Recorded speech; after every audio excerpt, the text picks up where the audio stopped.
All right, and welcome back to the Gabacho Borracho U.S. Soccer Talk podcast. As always, it's Corey Adair at DJ Corfo7 on Twitter, of course. And as always, I'm here with Don Thomas Miller and Dan Angel at Dan Angel 11. How we doing today, guys? Good. Doing great, thank you. You got somebody there knocking on the door? Is it cleanup again? Right.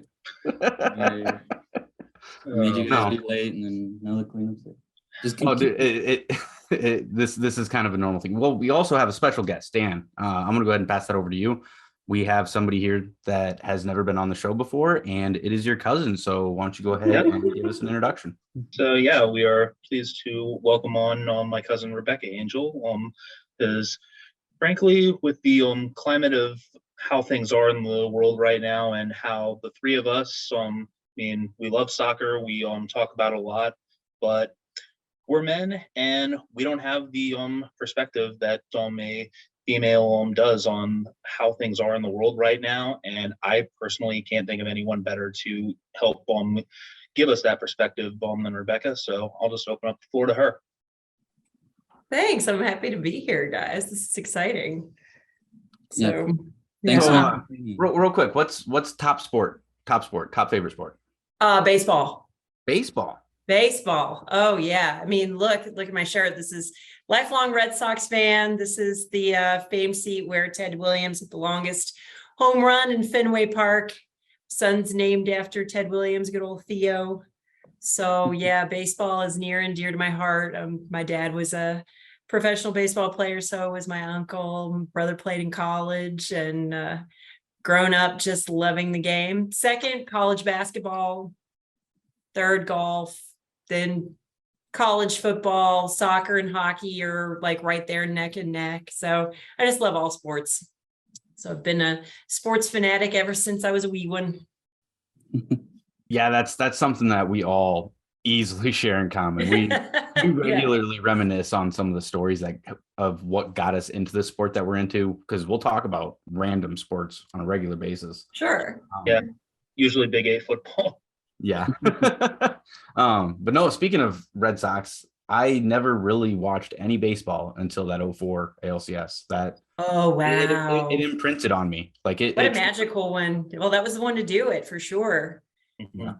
Yeah, the year before was not exactly a choice year for the Red Sox. So when the Yankees won the ALCS, I remember I punched a wall when Aaron Boone hit a home run, and I had to explain at work the next day why my wrist was all taped up. So it was a lovely conversation to have with a bunch of clients. But the next year, that would 2004 wouldn't have necessarily happened without the heartbreak of 2003. So made it even sweeter. That was a good one though to watch. So it was the first ever full playoff series I'd ever watched. I remember didn't even watch. I don't think I watched game 1. Don't think I saw game 2, but I remember I watched game 4. And then I was like, okay, I got to finish this one out. And it just like every game got crazier and crazier the entire time. And I ended up watching it. Yeah, it was a saga. It was a saga for sure. So it gave me a heart attack. It was almost like the 2019 NCAA men's basketball tournament. So I'm surprised I'm living after that. You had it the whole way. Yeah. Yep. Yeah, I mean, as a Chicago Cubs fan, 2003 is also a sore subject for me. Oh yeah. That's bad year. We both had heartbreak and the same round of the playoffs. Yeah, it's amazing how both of those teams kind of have something in common, like fan bases who endured a lot of suffering, and then one common person in Theo Epstein that kind of made the magic happen on the management side of both franchises. So it's pretty great. Yeah, now just need a little bit of that to transfer over to Terry Francona so my brother can get one for Cleveland. Right. You almost did. I still say if there hadn't been a rain delay, that Cleveland would have won that World Series. Yeah. So, more than likely. Anyway, the beneficiary of that World Series. You were. Yeah, that was a good one. Yeah. So So Corey, why don't you talk about a little bit like why we decided to make a show? We're in a total dead time for soccer, but you know, I mean, unless you sleep under a rock and don't watch the news at all, like you know, why don't you just go ahead and explain? Yeah, I mean, in the last week, we had a major decision by the Supreme Court, and it caused a lot of problems. Like, it's going to cause a lot of problems. It's not ideal. Put it that way, for my personal opinion. Yeah. But at the same time, I don't really think it's my opinion that matters. Like, I'm gonna do what I need to do, you know, to try to combat this as much as I can in the booth and whatever, you know, whatever that, you know, however I can. But my opinion on the matter doesn't really apply. You know, it doesn't. So we decided to do something different. This is not going to be your typical soccer. We're not even going to make picks. We're talking about current climate of things. And if that's not for you, you don't have to listen to this episode. You know, we haven't done this before. Probably won't happen very often. We just felt that like this was a serious one that needed to be talked about. Yeah, it's pretty monumental. Yeah. Pretty monumental, and not in a great way, regardless of how you feel about, abortion issues or women's reproductive rights. It really comes down to the onus of women's rights in general, and being a civil right, and the opinions of the Supreme Court going out there and ruling on behalf of someone else based on factors that aren't necessarily, what unbiased legal opinions should be. So, it truly is. Yeah, I'm of the opinion of, if you want to have an abortion, have one. If you don't. But, it is not my personal belief to go and infringe on someone else's right when I have never lived in their shoes and I have no idea what's going on in their lives. And also, frankly, it kind of translates more into not just the issue of life, but reproductive health. I mean, you look at miscarriage care, and you look at women who have procedures that aren't necessarily related to pregnancy, and those are technically labeled as abortions. And when you take that away, I mean, there are so many women out there that, would die if they did not have access to safe health care that isn't even part of the main political issue at hand. And, that translates into everyday life too, as women and minorities and the TQ plus whole group have to fight for fundamental rights, and everyone needs to be treated the same and be afforded the same opportunities. And we're going backwards as a country instead of progressing, and you see it in so many ways. And one of the ways that women have always really struggled is in sports. And here we are celebrating, 50 years of Title IX. And, what a monumental occasion it was when women were afforded scholarships and, the same rights as men have in the athletic world. But it's still not capitalized upon, and women's sports are not as popular as men's sports. And society is kind of conditioned that way to really support men's sports and not women's sports as not as entertaining or not as powerful or not as captivating. And it's an interesting viewpoint, I think, because when you step back and you watch women's soccer, I mean, I don't know of anyone who watches women's soccer and who isn't completely hype when they're watching the women's US national team. I mean, it's a problem that, stems from, years and years and years of conditioning of, men are first and women are second. And, I don't know if I had an answer for it. I think, if anyone had an answer for it, it would have already been done by now. But women have made great strides to prove that they've been, phenomenal athletes and some of the best of all time. And then there's still, armchair quarterbacks out there that will argue that, they don't hold a candle to men because they're not physically stronger, or they're not playing in a field that's dominated by as, legendary athletes. No, beautifully said. And Yeah. completely in agreement with almost everything you said. Oh, wow. I love. There's several women's sports that I love to watch. I love to watch the softball College World Series, the NCAA tournament, and basketball, and yeah, I mean, complete agreement that in soccer, especially, I mean, it's like it's as good as any men's soccer game. There's a lot of things that don't come along if we're just talking about soccer, since this is a soccer show. Like, Yeah. you don't see diving, you don't see, just like the game that we just watched with the U20 US team against Costa Rica, where it was just like a foul fest. Yeah, I mean, it's just, Yeah. they're out there doing really amazing things in a beautiful way. So like, Yeah. I mean, It's you'll up- see a woman out there running around with her head bleeding and she won't miss a beat, yeah, Yeah. It's really hardcore. And there's such an opportunity when you start and you think about, how you started in sports, and it was, on a soccer pitch as a kid, or, my daughter started that way and now she plays volleyball for her high school. And I wasn't as privy to volleyball because I didn't have as much exposure to it. Now that we go to these volleyball tournaments, I'm like, oh my God, there are thousands of girls at these tournaments, and thousands of youth girls soccer leagues and co-ed soccer leagues. And how does that not translate from youth into young adulthood, into adult college, and then professional sports? There really is an opportunity there that is somehow being missed. And it's gotten a lot better. You look at, soccer, you look at tennis, you look at women's gymnastics, especially college gymnastics. The Olympics are a whole different thing. Everyone's always been interested in that.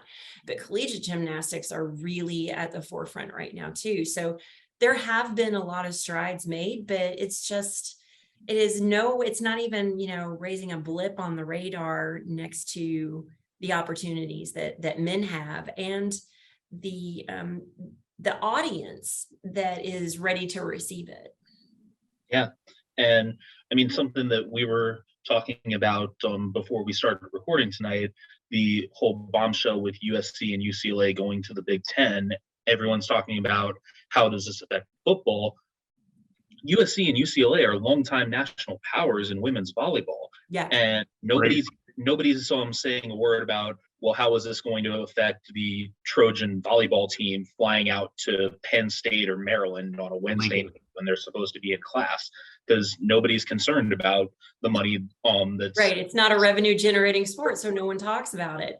When you look at an entire athletic program in a college, and you've got, anywhere from 14 to 29 programs at all of these schools, and some are co-ed, some are not, and some provide scholarships, some do not, some provide partial scholarships. And Stanford competes in all of them. Yeah. It is amazing to see the schools that really take the priority of women's sports seriously. As a Virginia grad, I look at, we have so many national championships in various programs, whether it's, your swimming, your diving, your tennis, women's lacrosse, women's field hockey. Those are deemed serious sports at those schools. You look at other schools like Arkansas, maybe you've got softball and track and field and volleyball, there in basketball, there really is a deficit in looking at an athletic program as a whole, but we all know that that's not really what they're concerned about. It's about those revenue generating sports, or else they wouldn't be moving around these conferences like crazy to optimize everything for football. Mm-hmm. Yeah, no, I mean, football is obviously kicking. Even when I say what I'm about to say, it's with a grain of salt, because these are obviously football moves. Sure. They generate revenue. Yeah. They do. I've been to the Coliseum and I can vouch for that. Yeah. Oh yeah, and you'd be surprised the social media presence, because Nebraska's social media presence is insane. There's psycho amount of fans that have burner accounts and real accounts, and it is there's a more than you'd think, and they all end up going right to volleyball. When volleyball, when tournament comes around, everybody's watching it. I'm texting my friends about it.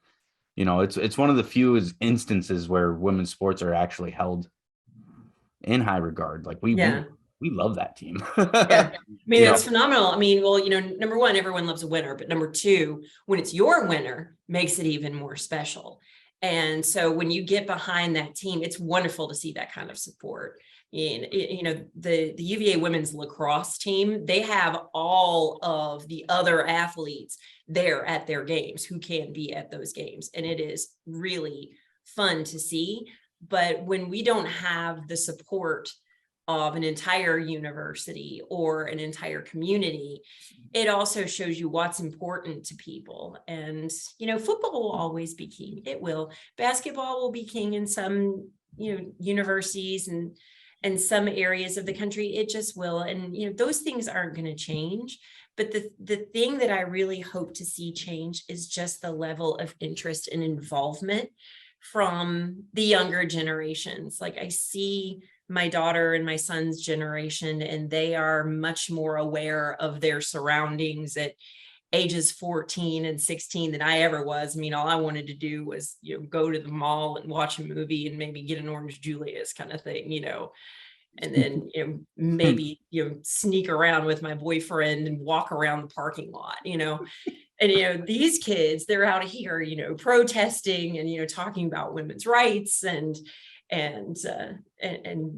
rights of minorities and Black Lives Matter. And it's really exciting to see these kids have a pulse on just society in general. And I think there will be progress, but it's like, how do you get that fire going? How do you translate from youth athletics and keep that passion going to where it becomes an actual moneymaker for these women who work so hard their entire careers? Yeah, I think it comes from, I think you got to kind of almost imprint that on them as a parent. Oh yeah. Because, my daughter, she's 14 now, she's going into high school, and I told her that she had to play 2 sports all the way through middle school, at least 2. Like I wanted her to try all of them. But she had to pick one for high school. You had to have one, at least one. And she did volleyball, she did basketball 1 year, she did soccer, she fell in love with soccer. Go figure. I don't even try to do that to her. She doesn't even watch games with me, but she just enjoyed playing. But yeah, I've noticed that with her too. Her and her grade. I think it's this generation of social media. Oh, absolutely. I agree with you on that. And and it shows you the power that the media has, both in good and bad. You look at some athletic couples out there, and then you'll see, a Dallas Stars soccer star, and you'll hear, the Broncos wide receiver's wife is pregnant. No, she's actually a hero in her own right, kind of situation.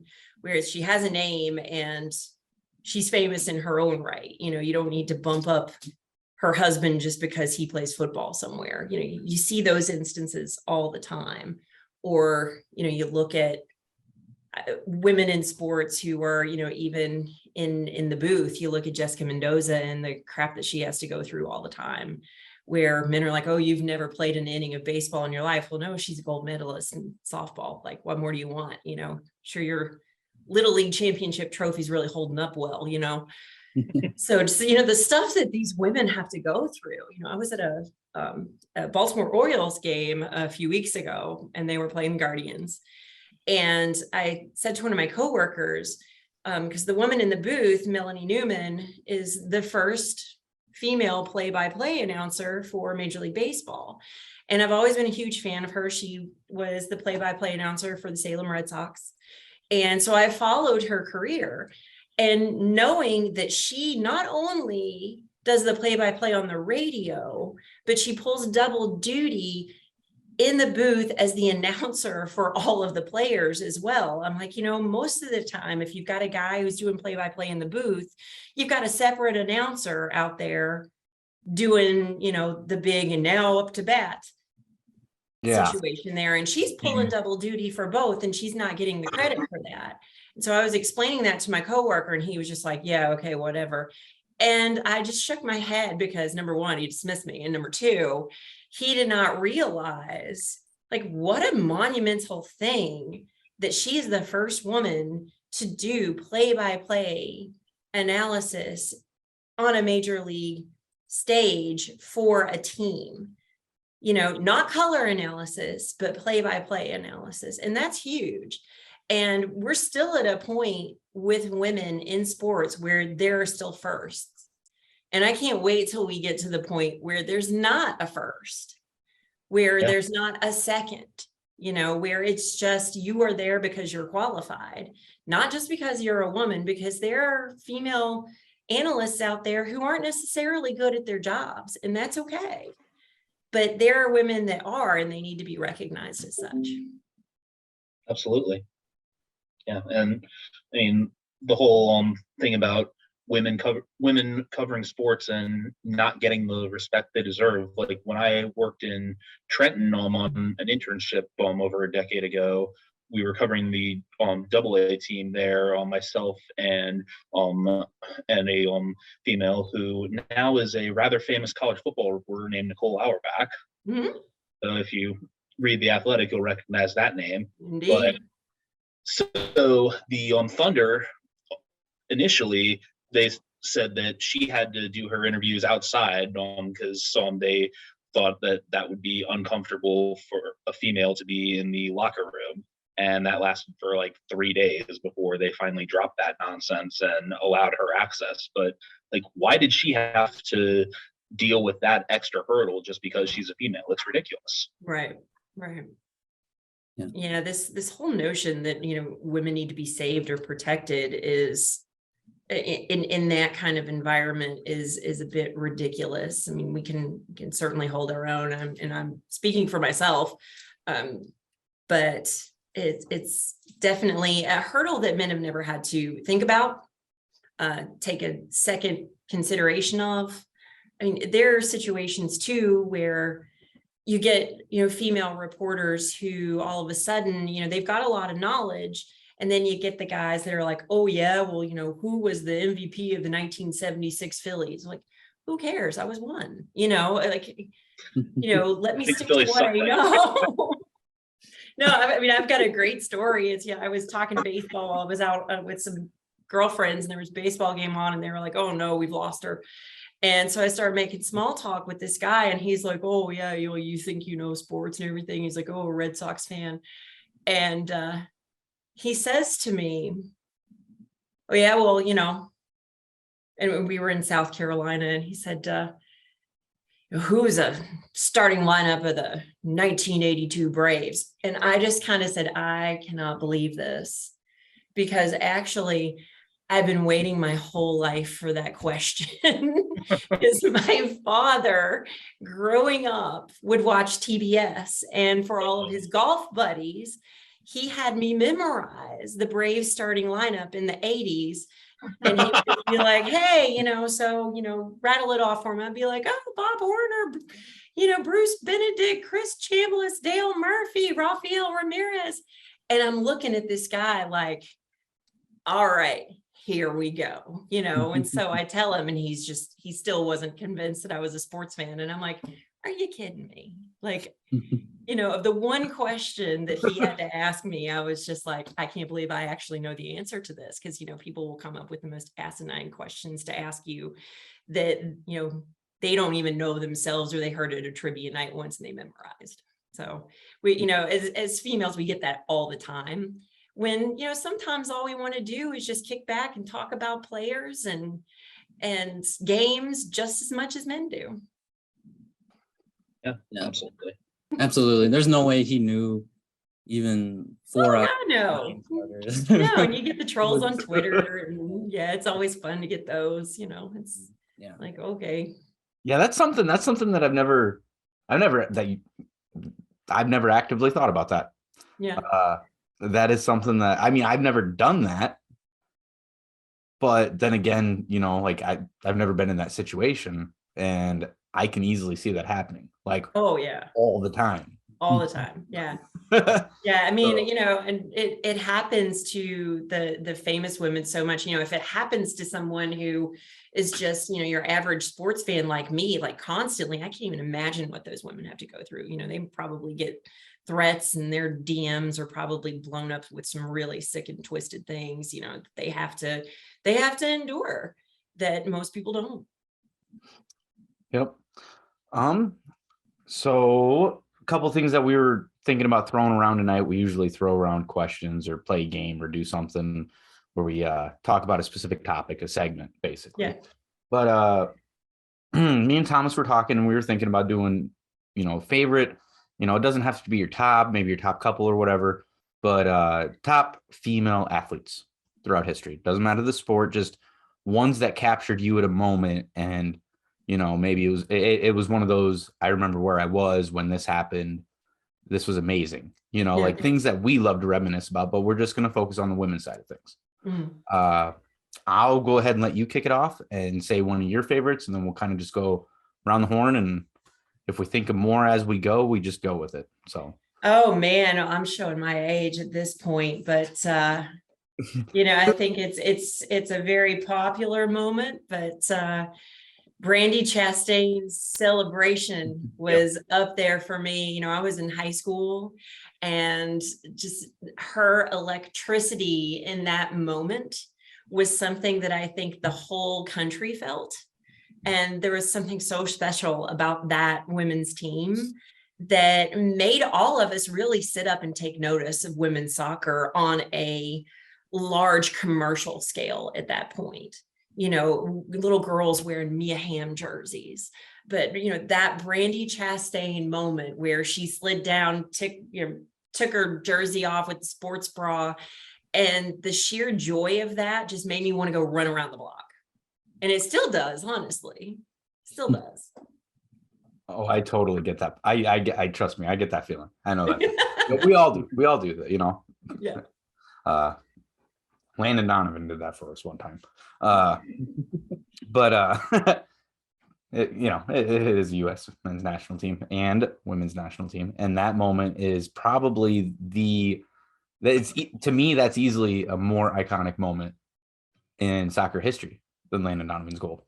I mean, because Landon Donovan's goal was in a you know, group match, and this one was to win it. So this is, it's actually more epic, and I think more people know it. I think this is one of the examples where the scale kind of tips. Actually, I think a lot of people know that Brandy Chastain moment, and it's just it's goated. It's amazing. It's absolutely amazing. I mean, you know, this is where photographers, God bless them, you know, they capture a moment that just that shows an emotion that I think everyone was feeling at the moment.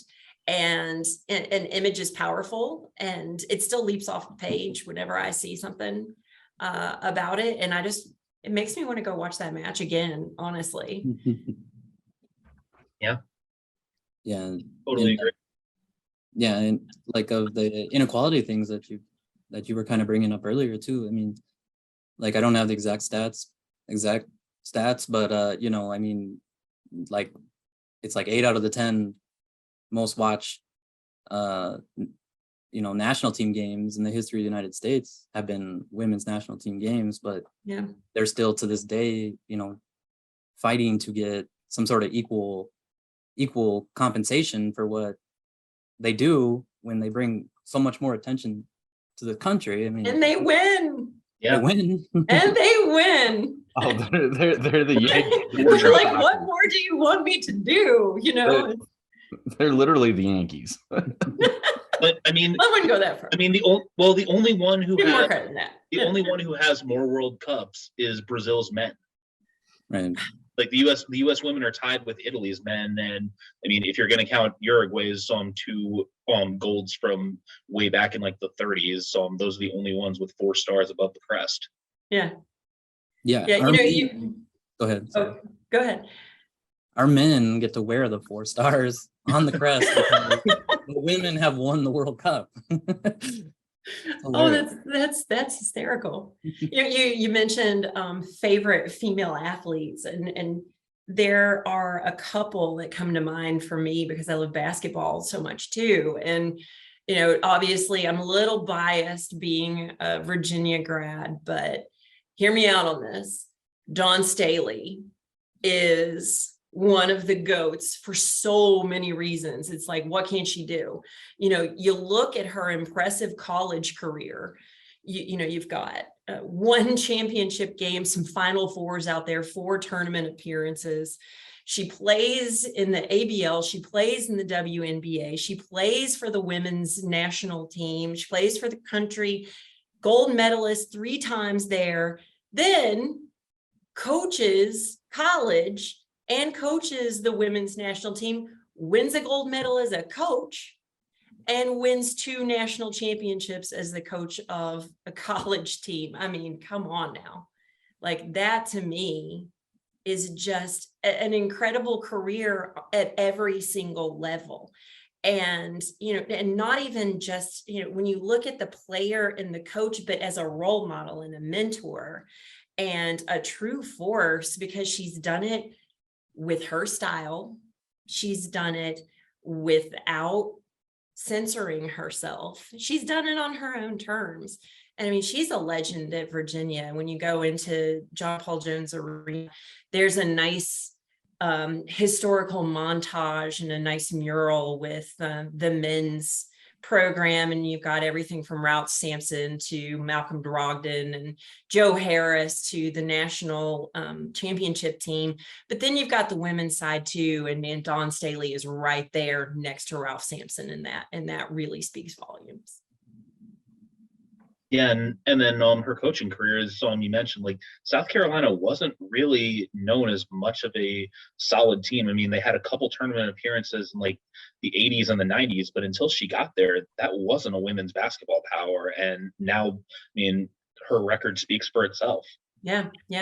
Now she gets to have that glory of when you cross over that South Carolina border, you see home of national championship women's Gamecocks. That's when you've got a road sign up because of something that you've done, that's pretty important. Yeah, I'd say so. Yeah. And that was the 2017 national championship. Well, and last year. Yeah. Last year as well.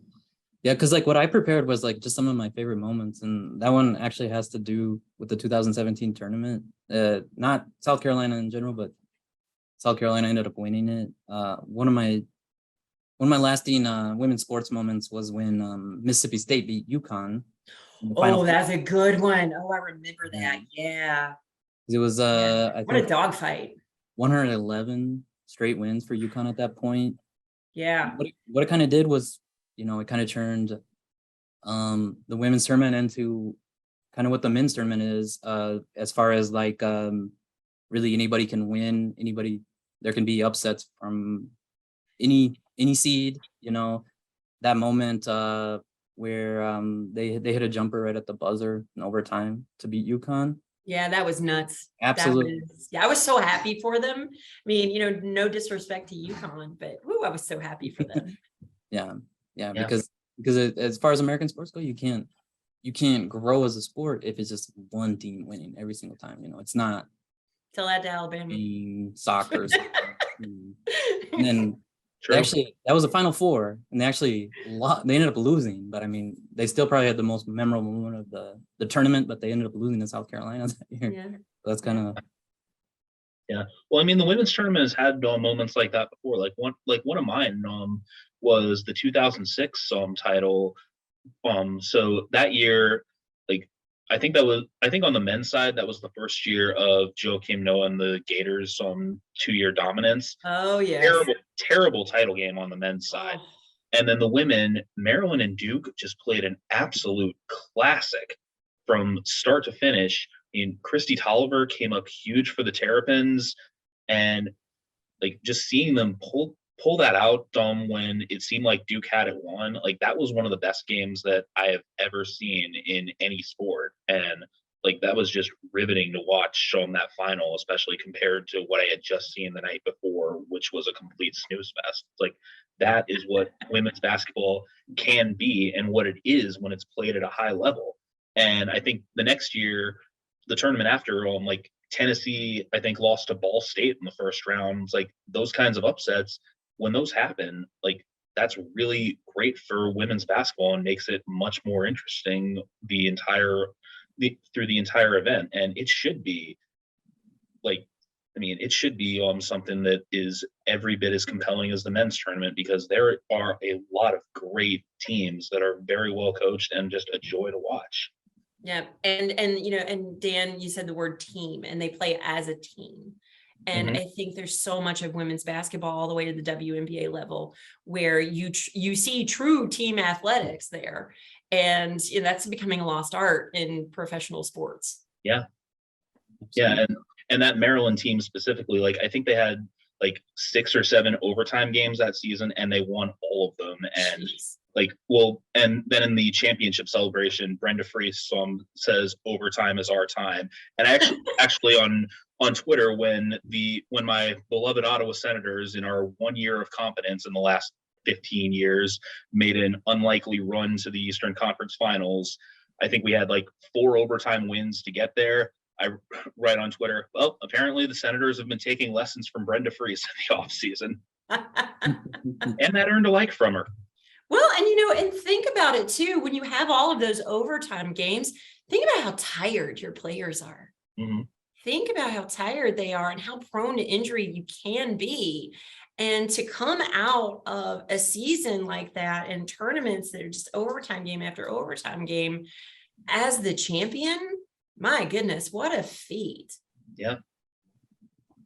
Oh yeah, I'll admit, like some of those tournament runs that when you watch them happen, there's tough as nails moments in there where you're like, wait, they just got tackled. Like that looked like it hurt. That looked like it hurt. Yeah. And then get right back up and just go at it. And then bop a 3.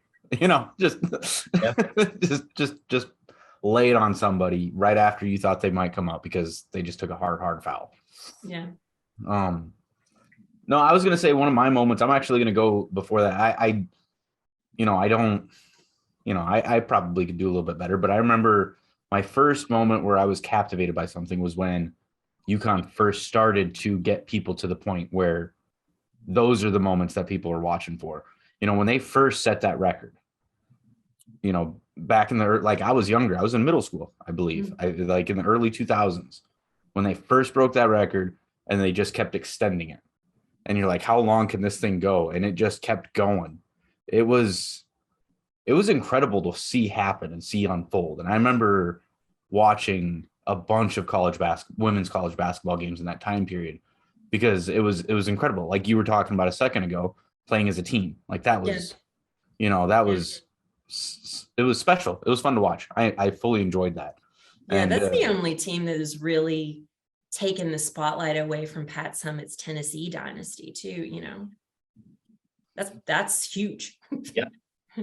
Oh yeah, Candace Parker's a big, that's one of the top, we were going to talk about top moments and top athletes. I'll throw out an athlete. She was one of them. It was her and Brittany Griner, like when those two came onto the scene and to see the things that they could do from a physical aspect. And you're just like, whoa, wait, this is incredible.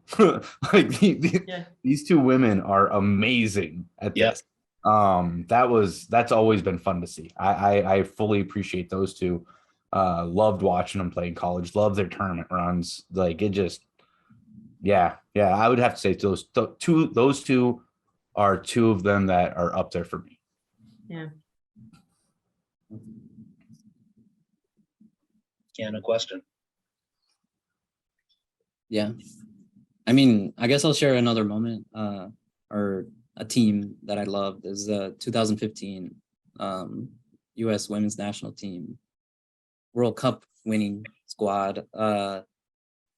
2015 World Cup was in Canada. So this was, I mean, if we're being completely honest, like the first time since even 99 when the Brandy Chastain moment happened that the crowds were just like absolutely wild. I know, like they played it in Europe at least one of those other times, and Yeah. they showed up. But I mean, this had the feel.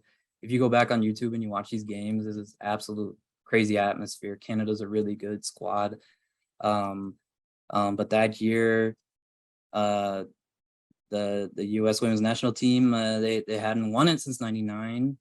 They were kind of being questioned as, you know, if we'd already lost, you know, the reign. And they had kind of a shaky group stage. Every game they got better and better and better. They had a goalless streak. They gave up a goal in the first game group stage, and then they didn't give up a goal again until the final. The knockout stages, every single game was tied 0-0 at half. They won every single game in the second half. Carly Lloyd, one of my all-time favorite athletes, without a doubt, goes into the final against Japan, who I believe hadn't trailed even. I don't think they'd trailed or been tied even 1 minute going into the championship or going to the final. And Was this her monster goal game? Like just yeah. She got a hat trick. We scored 4 goals in 16 minutes. The first 16 minutes. Yeah. She had 3 of them. And one was from midfield. And one of the all-time moments, she saw the keeper kind of out, and she just, you know, let it go from midfield. And that was the 3rd goal of her hat trick. So I mean, kind of just seeing a team go from being, they're just kind of trying to figure it out, to getting to that final and absolutely dominating Japan, a very good Japan team, just without a doubt. Jill Ellis, I've always said, like, I would love to see her as the men's national team coach. And I mean, without a doubt, I think we'd all support her over Greg Berhalter. Yeah, without a doubt. Yeah, one of my favorite teams of all time. Any, you know, men's, women, whatever. 2002. Oh, I love that team, bro. Yeah. I love that team. So did I. That was a truly great team. Yeah, I mean, there's a great team all around. And my daughter was still playing soccer very heavily and competitively at the time. And just having that energy in the house, and, you know, kids running around in jerseys, and, you know, with women's names on the back, you know, it was just so much fun to see. And it was definitely an electric team for sure. Yeah, and that was also kind of the team that kicked off the debate about women finally getting equal pay in soccer. Sure was. Yeah, that is Sure when was. that rumbling started to happen. Absolutely. Yeah, I mean, after, you know, having so much hope and then disappointment on the men's side, and the women are going, hey, we're doing our job. Yeah. Pay us.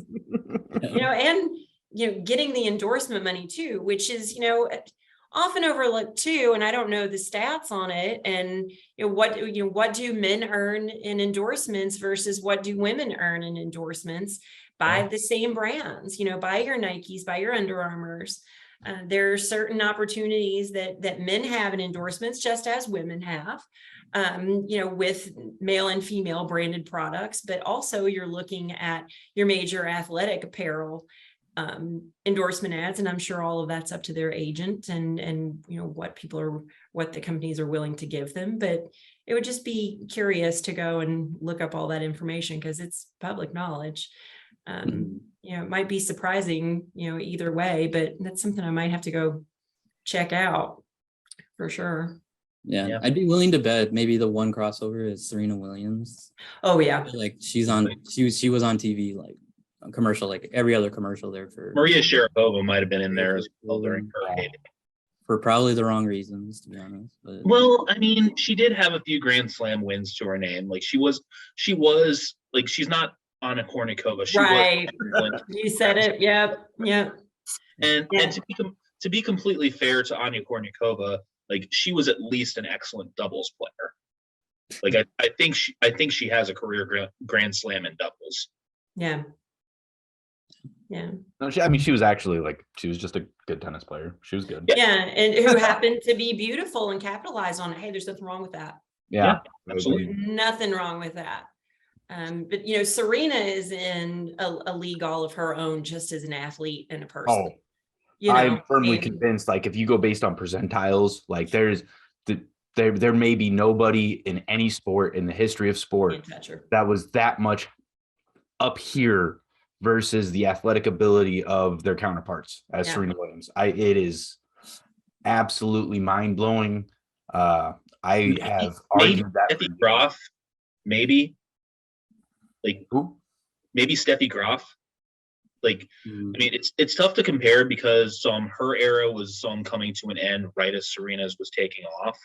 But for that time in the late 80s, early 90s, she was every bit as dominant. I mean, She was very dominant, but I look at Serena too. I look at Serena as the singles player and the doubles player with Venus. That's too. true too. And when you couple both of those into be as excellent as they were in the doubles arena, Yeah. and to me that's just as important as well. But Serena just being an empire too. Mhm. I mean, she truly is an empire, and she is one who's taken being rich into wealth.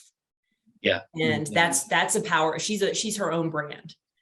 And that is amazing and a force and something that I hope women pay attention to, because until you get women in those positions of power in corporations and in athletic corporations, you're not going to see the change that you need, because everything is going to be focused with a male point of view. Now, you'll have men out there that are very considerate of women, but I don't think that it's going to be, the popular or the view of the majority. So women affect change, and women in high places affect change, and the right women in high places affect change. As we've seen from the Supreme Court, women in high places with the wrong view can also affect change. Yeah. So true. Yeah, the governor of my state. Yeah. Oh yeah. Correct. Serena won major titles after having a baby, right? Yes. Yeah. Yes. I mean, Yes. Multiple. there's no male comparison to that. That's like the greatest, one of the greatest athletic achievements of all time. I mean, Yeah. I mean, Yeah. And that's Like- another thing men don't have to worry about. Yeah. You look at, half the women's soccer team that are moms now, right. Mhm. Oh, coming back from that, watch Alex Morgan come back and just kick ass and take names. she might very well do it. Oh, she will. I honestly believe she will. yeah. Yeah. Me and Thomas were talking about this like 3 days ago. Like, dude, Alex Morgan's like we brought up that they're about to be playing too, and she's good to go. Like, I don't see her not coming back. Yeah. As a mother of two, of course, I'm not a professional athlete, nor do I pretend to even be a, half decent athlete. I can't even make a shot in the laundry basket with a shirt, although I can talk about basketball until the cows come home. I can tell you that having a baby is not a death sentence, and it is not something that, it changes your body. Sure. I mean, it definitely does that, but it does not mean that your physical well-being is any less. In fact, you can come back stronger. And I was way stronger after I had kids. I couldn't do an assisted pull-up before I had children. Then I got to the point where I could do 13 after. So, part of that was trying to get away from them, but, but it is definitely not a death sentence for women in athletics, for sure. Yeah, I want to say too that wasn't what I was saying exactly. I'm just saying that like there's no sort of injury, or I mean, pregnancy is not an injury, obviously, but I mean, there's nothing that could happen to a man's, body over 9 months that could then like It's the equivalent, right? There's nothing like that if they would be win, equivalent. like paraplegic, and then all of a sudden got out of it and came back. I don't know. Right. Yeah, there's not really an equivalent. That's a good point. Well, I mean, That's 9 months is a long time not to play too. Yeah, it is. Like, that's a whole different aspect right there. Yeah, and you're training. I mean, you can train normally while you're pregnant up to a certain point, but then you can't do things on your back after a while. And then, there's certain things that get in your way. Although I will have to say, when I played golf when I was 5 months pregnant, that was the best my golf swing ever was, because my weight distribution was different. So I've been trying to chase that forever since, and it's just not come back. Oh, that's funny. Yeah. Yeah, it's funny. I know my husband was just like, whoa, like you're hitting them far and straight. And I'm like, I don't know. Go figure. Haven't done it since. No, Serena. So like we, talking about kicking it around the horn and whatnot. Serena was one of the ones that I was going to talk about. So that worked out too perfectly. Yeah. And Venus too. Yeah. Yeah. In her own right. I was also going to say you made a comment earlier in the episode about the Olympics, and that I feel like that Simone Biles moment was incredible to see happen. That was another great woman's moment, in my opinion. Like the way she just cleaned house that Olympics. And then something that I don't think gets talked about enough is, the younger generation feels like mental health is something that's taken more important value to it as well. And for her to make that stand that she made with all that endorsement money and to do that I feel that's something to be celebrated, because I've worked for companies, I've worked for people where, it's more about what they can get out of you. And as an athlete, that's what it's all about. That is the point. So for her to do that, take that stand and spread awareness on that, I really appreciated that. And I hold her in really high regard when it comes to women's athletics in general. Yeah. Yeah. Absolutely. Totally agree with that. Yeah. Well, you look, I think there's a meme that's going around now where it's like, you waste your time worrying about a job or people who wouldn't think a second about you, and they'll replace you in a heartbeat. And, that's one of those situations where you really have to take into account, who matters, who cares about you. I even see it with these poor football players out there, death threats on players who don't win a national championship. I mean, really? These are people. They're not just there for your entertainment. And, athletes, yeah, maybe it is their job, but, we all go to work and sometimes we don't enjoy our jobs, and it bleeds over into our home life, and it bleeds over into our stress and our mental health. You think that doesn't to theirs too, even though they're getting paid a lot of money? They're people. They are. Pressure to win is a pretty big pressure. Yeah. Yeah, absolutely. Yeah. I mean, I don't have that kind of pressure when I have to deliver a deck to a prospect, Yeah.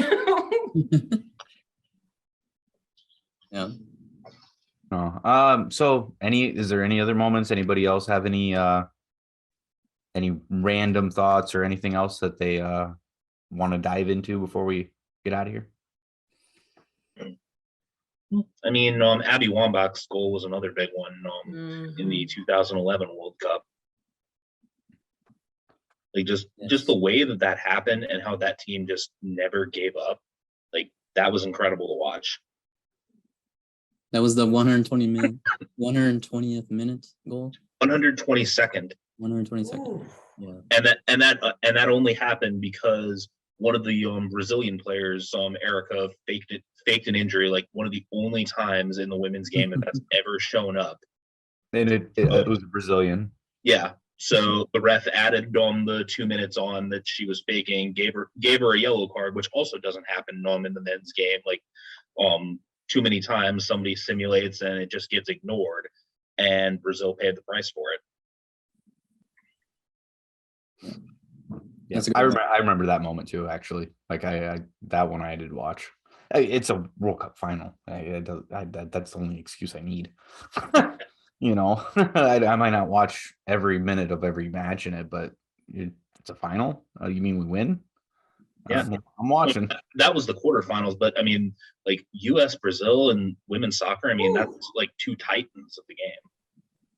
Absolutely. Yeah. Yeah, when you're watching the best against the best, and something special is going to happen. Yep. Absolutely. And that's why we keep watching. Yeah. That's why sports ain't going anywhere. Yep, it sure is. Sure is. That's why we support Iowa and Nebraska. Well, That's we the- don't support Nebraska. I support Nebraska. We don't support Iowa. I said Iowa and Nebraska. I don't support Iowa and Nebraska. Well, I support Iowa. You support Nebraska. This is going to be such an interesting podcast when we get to Black Friday and we have that Iowa Nebraska game. Oh yeah, just to get your take on that. We're doing so USA plays England the same day that Nebraska plays Iowa. Wow. Yeah. So we're gonna be live streaming for like 5 straight hours. Wow. It's gonna be interesting. That's gonna be insane. Yeah. That's awesome. And they listened to us. We tweeted at them and we said you got to put the Iowa game on after USA, and And they did. They did. Yeah, They the did. Iowa game. Wow. Yeah, the Iowa I Nebraska get the game. feeling I'm going to have to play traffic cop between you two and between some of my siblings who will make it out to Indiana for Thanksgiving. Yeah. Yeah.